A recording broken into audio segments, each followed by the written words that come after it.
Saudações a você de casa que acompanha a programação da TV Câmara. Nós estamos começando mais um programa TV Câmara Recebe. E o tema do programa de hoje é literatura.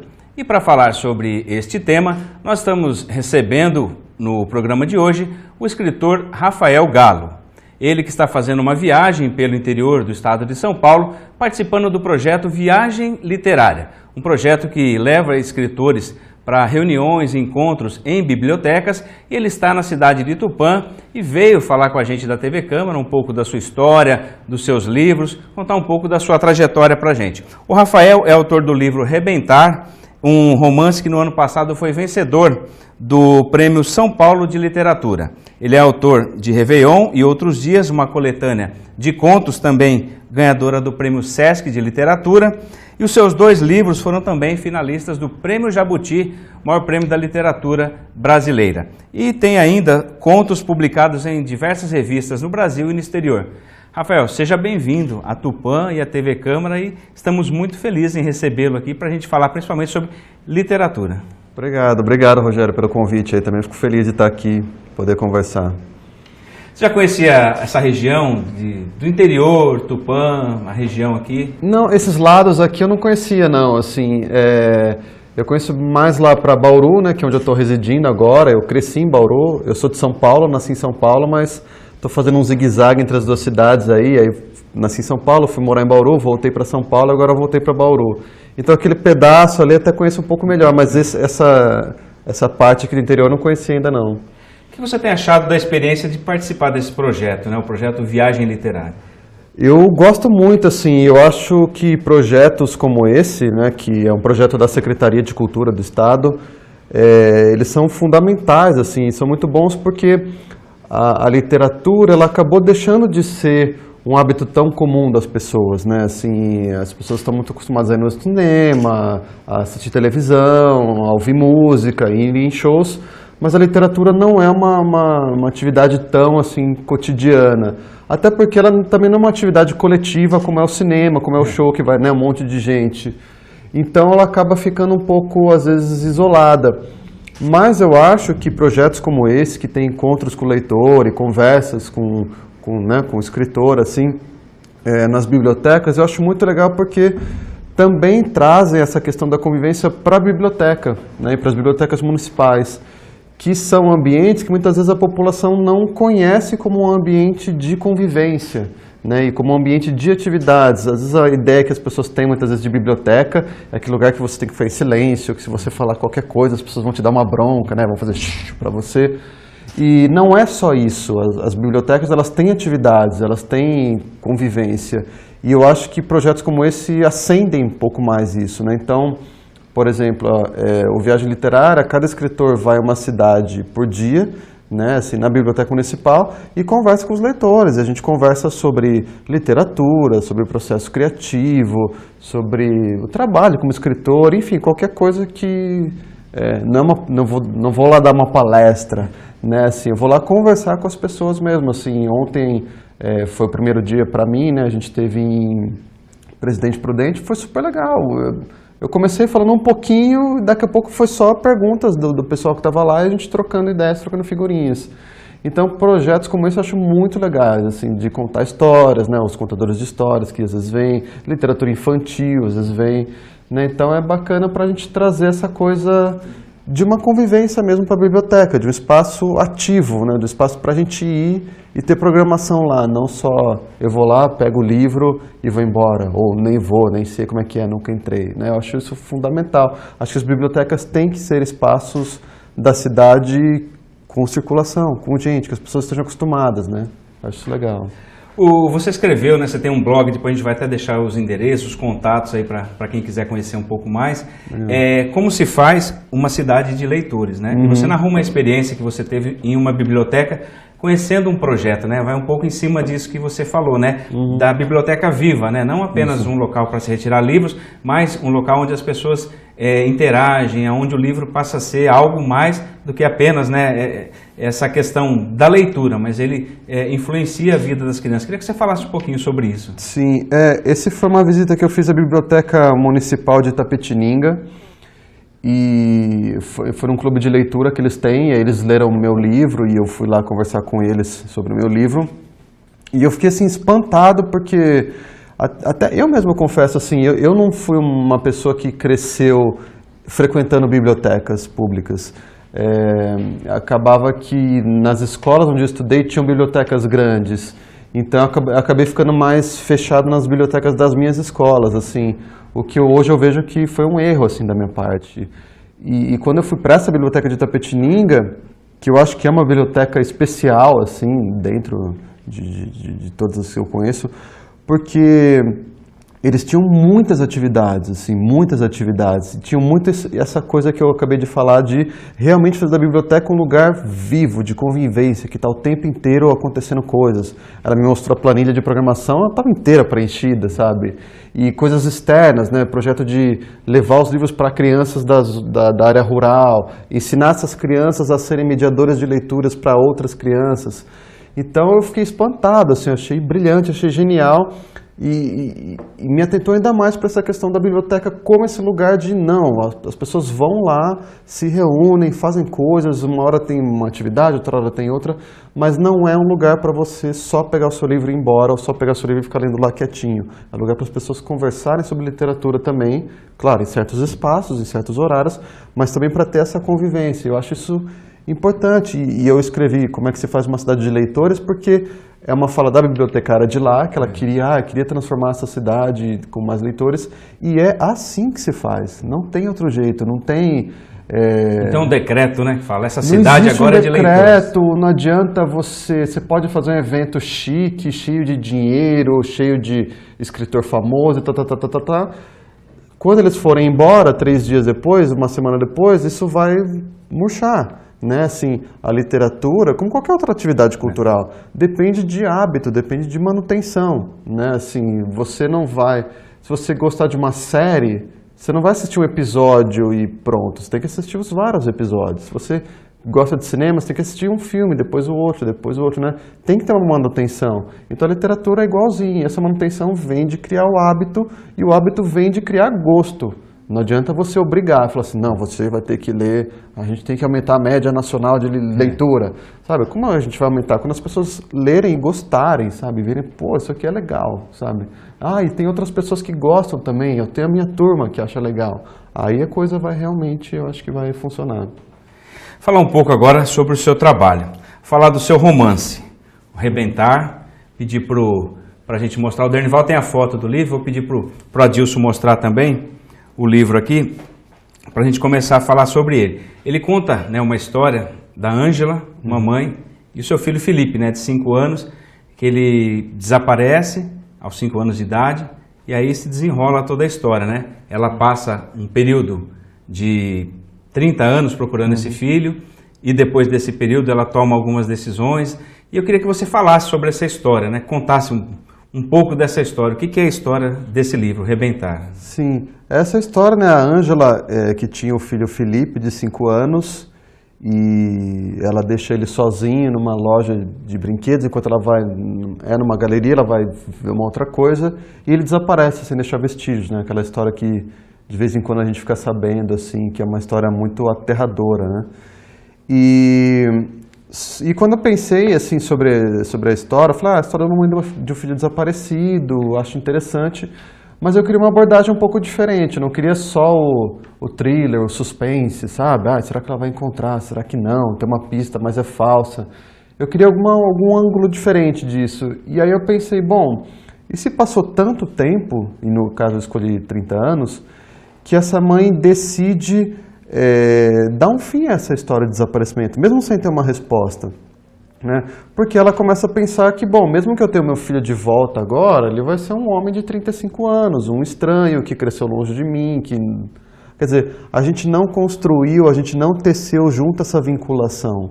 Então, para ela não serve mais. E claro, é uma decisão difícil, mas ela decide dar fim e aceitar a perda desse filho, assim, assumir que ela perdeu esse filho. E para mim parece interessante porque essas histórias de vinculações afetivas, de construções dos vínculos, me interessam muito. E aí tinha o vínculo, né, vivo ainda com o filho, mas a figura do filho não está lá. Então, para mim, ela decidir pelo fim dessa procura pelo filho não é só uma história de renúncia, não é só uma história de desistência, é o contrário, na verdade.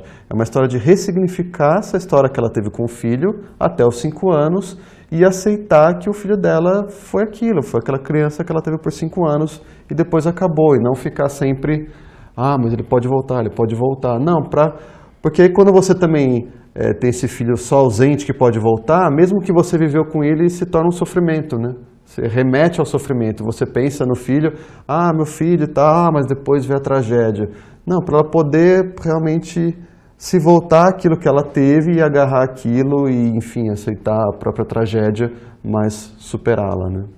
Agora, para escrever uma história como essa, você pesquisou, como é que foi esse trabalho, né, para elaborar? Porque a gente sabe que é uma questão muito sensível, né, à sociedade, principalmente às mães, às mulheres. Sim, sim. Eu tive que pesquisar porque, assim, eu não conhecia nenhum caso de perto, eu nunca tive esse tipo de vivência, eu nem filhos não tenho, né? Então, e aí eu fui entrevistar algumas mães de filhos desaparecidos e eu fui entrevistar profissionais que trabalham com isso, psicólogos que trabalham nas ONGs, né, que cuidam de famílias com pessoas desaparecidas, e também fiz uma pesquisa bibliográfica grande, de ler coisas, desde ficções que trabalharam com esses temas, até biografias, autobiografias de pessoas que viveram isso e textos acadêmicos mesmo, falando, né, sobre artigos científicos, falando sobre como é o desaparecimento, o que acontece, o que não acontece.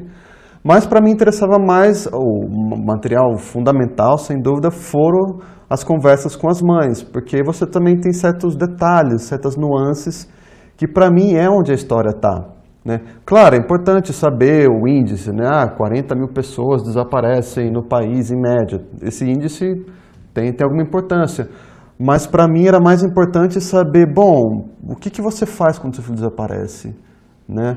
Quando você procura, você chama e depois você vai na delegacia. E aí, quando você volta para casa pela primeira vez? Como é a primeira noite? Você dorme? Você não dorme? Você sai procurando? Chega uma hora que o cansaço abate? Chega. Sabe? Então, essas nuances assim me interessavam mais, sabe? Como é que fica a relação com o marido? O quarto do filho, né? Você preserva? Você não preserva? Como é que é isso, sabe? Então, esses detalhes, e eu tive a generosidade assim fundamental, importantíssima de algumas mães que se abriram para me contar e realmente assim o livro deve muito a esses depoimentos, muito assim, não teria sido o mesmo livro nem de perto, assim. Porque também você contou sobre o ponto de vista de uma mãe, né, de uma mulher entendendo esse momento, né, ou convivendo com esse momento, né? Sim, quer dizer, é uma mãe, é uma mulher, tem mais idade, é uma personagem muito diferente do meu perfil, né? Então, precisava de pessoas que pudessem me falar como é que é viver aquilo, né, em algum grau, para eu poder criar essa ficção. Você deve ter conversado com muitas mães, né, ter ouvido, né, muitas histórias, né? A questão do desaparecimento, ele acaba sendo mais difícil do que a morte de um filho? Como é que elas relatam isso para você? Olha, é difícil dizer assim, né, pontualmente, mas eu diria que sim, porque o que acontece? A morte, ela é a perda total de um filho, que é um terror, é horrível, né? Mas sendo a perda total, ela te deixa só a escolha de seguir adiante, de reconstruir sua vida. Ela encerra, ela tem um ponto ali que você, desse ponto não tem mais o que mudar. O seu filho morreu, acabou. O desaparecimento, ele também é a perda total, porque o seu filho não está ali. Você não tem nada dele, ele é uma ausência total, equivalente à morte. Mas o pior, aí o que eu acho mais sórdido até, digamos, é que assim, você não tem esse ponto de encerramento. O filho pode sempre voltar, pode ser que seja hoje que ele volte. Ele não voltou, então pode ser que seja amanhã, e depois. E tem pistas falsas, e tem gente que se aproveita, quando a história ganha notoriedade, assim, tem gente que se aproveita. Eu ouvi histórias assim, Rogério, terríveis, cara, assim, de mães que, assim, você fala, nossa, o filho desaparecer já é um pesadelo tenebroso.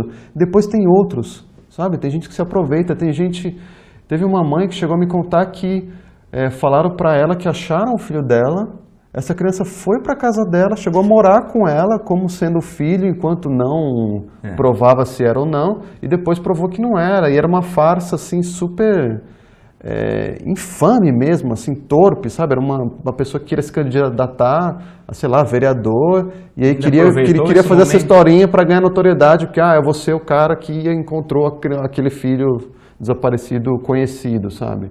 Então, assim, tem muitas coisas depois, e você sempre nesse luto que você não pode encerrar. Porque você não pode chegar um momento que você fala assim, não, eu vou fazer o luto, né? Eu vou aceitar essa perda. Não, porque você não perdeu ainda, você tem que se esforçar, porque talvez se você se esforçar mais, você recupere. Então é horrível, né? É horrível. Agora passa o tempo, essa imagem mental do filho.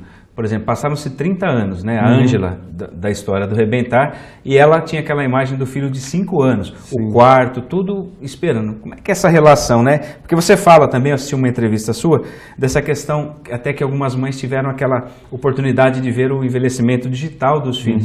E aquilo significa um segundo desaparecimento, um segundo rompimento. Fala um pouco sobre isso. Sim. Então, porque o que acontece? É um fenômeno muito estranho, né? Mental, assim, mas... você conheceu seu filho só até os 5 anos. Você só tem esse registro da imagem dele, da identidade dele. Então, por mais que racionalmente você saiba, obviamente você sabe, você não acha que depois de 30 anos você vai encontrar uma criança de 5. Mas, você sabe que você vai encontrar um homem de 35, mas emocionalmente, e eu vi vários relatos disso, a impressão, a sensação que você tem é que você vai encontrar uma versão de 35 anos muito próxima desse registro que você tem. Então, até coloquei no livro, né, eu coloquei uma comparação que ela tinha ido naquele labirinto de espelhos, sabe, de parque de diversões, que estica as pessoas e estica de lado. E era como se ela pudesse encontrar aquela versão esticada do Felipe, alta, né, mas assim, ainda com aqueles olhos, com aquele rosto reconhecível, o olhar, sabe, muito próximo, né? Quando, na verdade, em geral não é. A sua figura de adulto pode mudar radicalmente da sua de criança. Né? Então, o que acontece? Essa questão do envelhecimento digital, que é um processo que é muito útil, pode ser muito útil, eles pegam as fotos, né, da criança que desapareceu, todas as fotos que teve, fotos de parentes, fazem pesquisas, e eles montam, né, baseada no tempo que ficou desaparecido, uma simulação de como essa pessoa poderia estar hoje. Né? Então, eles montam uma imagem dessa criança com 35 anos, como é que pode estar hoje. E formam um retrato mesmo, feito por computador, mas é como se fosse um retrato. E eu já tinha essa ideia para o livro. Eu falei assim, vou colocar essa coisa do envelhecimento digital e tal.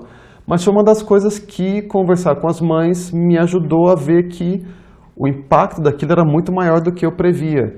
Porque eu fui conversar com uma dessas mães e ela me mostrou o envelhecimento digital que fizeram da filha dela. A filha dela tinha desaparecido, acho que com 13 anos, se eu não me engano, e fazia já, acho que quase 20, então ela deveria estar com deveria estar na média dos 30. E aí ela me mostrou a foto da filha, assim, que ela usava, né, para procurar, uma menina de 13 anos, né, assim, pré-adolescente, com batom e tal, mas ainda com aqueles olhos bem arredondados, né, assim, aquele cabelão todo solto, uma figura infantil, bonitinha, assim, terna, né. E aí ela mostrou, assim, esse foi o envelhecimento digital que fizeram, e aí mostra uma mulher, assim, super... carrancuda assim mesmo, com o cabelo preso, um cabelo bem mais ralo, uma cara brava, uma expressão completamente diferente, assim, meio hostil até, né? E eu tomei um susto na hora que eu vi, eu falei pra ela, falei assim, nossa, como é que foi pra você ver isso, né, assim? Ela falou, eu fiquei numa depressão equivalente a quando eu perdi a minha filha. Por quê? Porque sequestraram a imagem, né, agora. Quer dizer, você perdeu aquele registro que você tinha. Aquela imagem que ela carregava até aquele momento. Aquela imagem do seu filho que você carrega e de repente fala assim, não, seu filho provavelmente agora é assim. E é uma imagem estranha, é uma imagem que não tem nada a ver. E depois eu vi uma outra entrevista também, depois que eu tinha lançado o livro, inclusive, que foram fazer uma matéria e mostraram a mãe lá no momento que ela recebe a simulação e ela cai no choro, assim. E ela falou uma frase que eu achei muito significativa. Ela falou assim, a gente vai começar tudo de novo. Por que vai começar tudo de novo? Porque alguma coisa acabou ali, né? Então, assim, é de novo, quer dizer, são vários términos, né?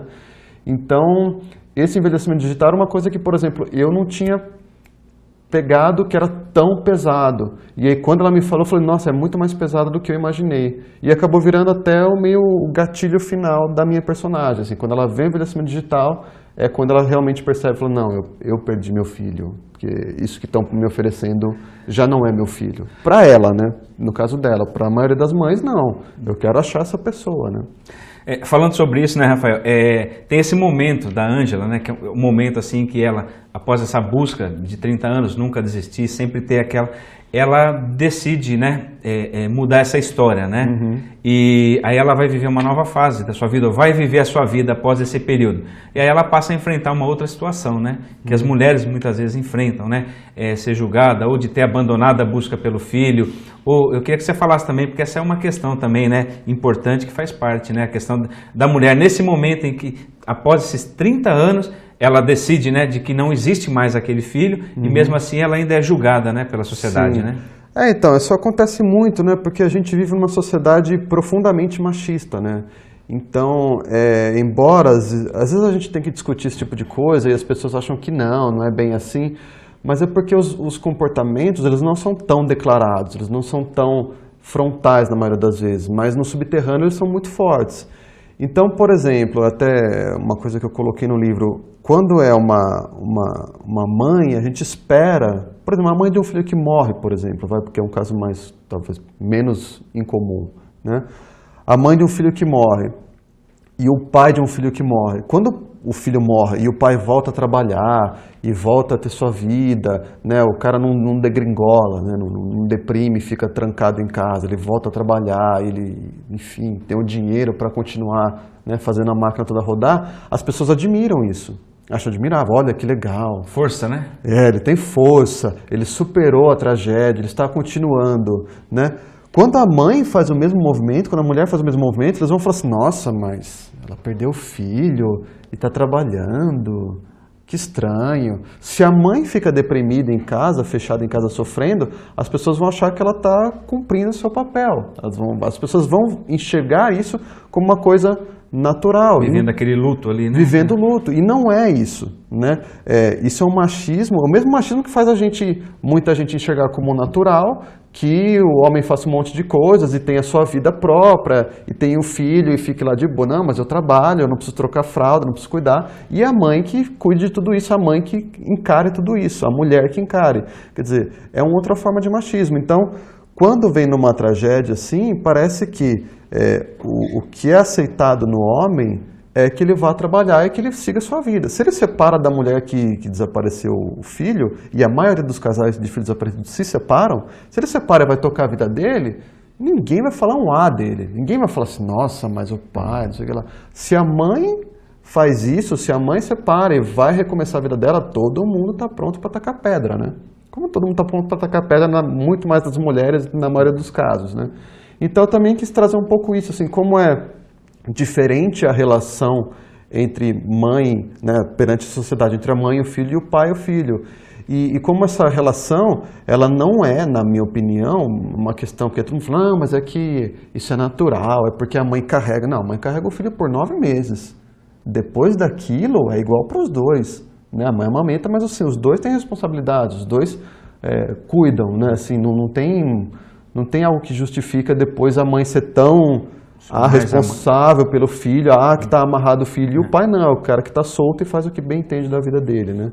Então eu acho que é muito mais o machismo, a cultura que é muito mais indulgente com os homens e muito mais punitiva com as mulheres, isso em geral, mesmo sem filhos, né? A história, né, ela tem toda essa questão, né, difícil, né, de lidar, do desaparecimento, mas a mensagem que fica também é a questão do amor, né? Você fala dessa questão do vínculo, da questão de manter o vínculo, do amor em todos os momentos. Queria que você falasse isso também, né? Essa questão o desaparecimento tem o sofrimento, mas a questão do amor, né? Ela descobre o amor, né, também no desaparecimento, né? Sim, sim. Para mim, o cerne assim, de interesse da questão, né, como eu falei que eu não queria o suspense, era essa questão da vinculação afetiva. O que forma uma vinculação, né? Do que ela é feita. Então, ter um filho desaparecido que você aceita a perda e tem que reconstruir essa relação anterior e reconstruir a sua relação com a sua própria vida, a sua relação com as pessoas ao seu redor, quer dizer, você não é mais só a mãe que passou por uma tragédia, né? Você também é a mulher, você é a esposa, você é a madrinha da sobrinha, você é a irmã, você volta a trabalhar, quer dizer, você volta a ter a sua individualidade em vez de ter essa individualidade quebrada, estilhaçada para ser só uma pessoa trágica, né? Uma pessoa que sofreu uma tragédia. E aí me interessava isso, como ela vai reconstruir essa relação com o filho. Não mais uma relação com um filho ausente, que pode ser que sempre vá voltar e nunca volta, mas esse filho que foi presente, né? Então, assim, ela para ressignificar isso, para o filho também não ser só a sombra da tragédia, ser uma outra coisa. Então, desmontar essa vinculação pela tragédia, essa vinculação que não existe, que é só uma espera, e remontar uma outra vinculação que é o que foi, o que ela viveu, né? Isso me interessava na história, assim, a história ela é muito mais sobre isso do que sobre o desaparecimento. Não tem mistério se ela vai encontrar ou não. O primeiro capítulo do livro já fala, ela não encontrou e decidiu encerrar a história, e aí a gente volta e vai ver como é que ela chegou a essa decisão, né? Bom, nós vamos fazer um intervalo, daqui a pouco nós voltamos para falar um pouco mais sobre todo esse processo de criação do livro, falar um pouco mais sobre, né, a sua produção. Nós estamos recebendo hoje o escritor Rafael Galo, que está contando um pouco da sua história, falando da sua obra, do Rebentar, um livro premiado, e que a gente está conhecendo um pouco da história, e daqui a pouco nós voltamos.